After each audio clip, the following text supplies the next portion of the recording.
To control the view of your Fusion design, use the tools in the navigation bar or view cube. From the navigation bar, select Display Settings, and several categories show to help you customize the way your design appears. Click through the menu and toggle the options on and off to see how they affect your model. Try adjusting the visual style to control the way shading and edges display in your design. You can display it shaded without edges, with edges, or as a wireframe. Next, adjust the environment to one of the preset themes to complement your design or make it easier to see details as you work.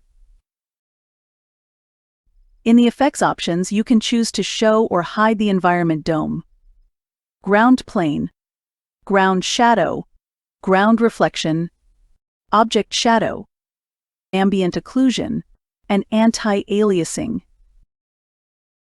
You can also control object visibility as a group or individually for objects like planes, axes, points, sketches, and joints. To change your point of view of the model, you can adjust the camera to display an orthographic, perspective, or perspective with orthographic faces.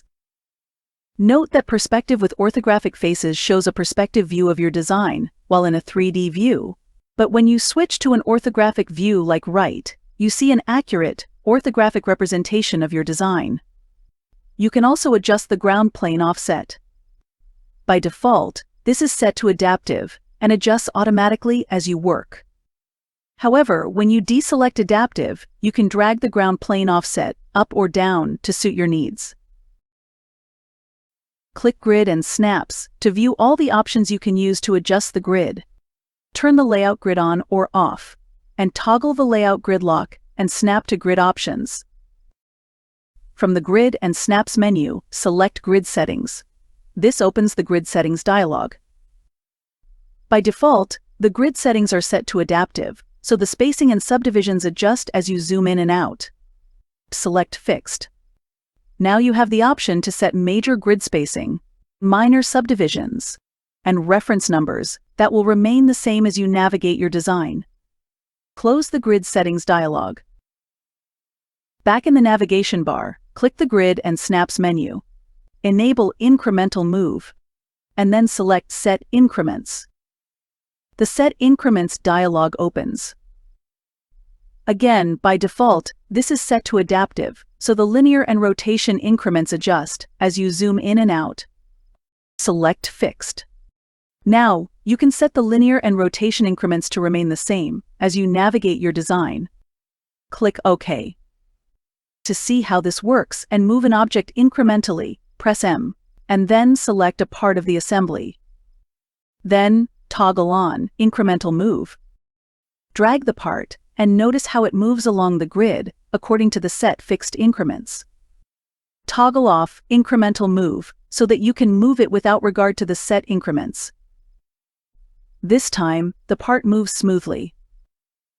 Now from the navigation bar, select Multiple Views. The canvas splits into 4 standard viewports: front, right, top, and isometric. You can control the orientation of each view separately. From the Multiple Views flyout, select Reset Views to reset all 4 viewports to their original configuration. You can also enable Synchronize Views, which lets you zoom in on one view and the others zoom along with it.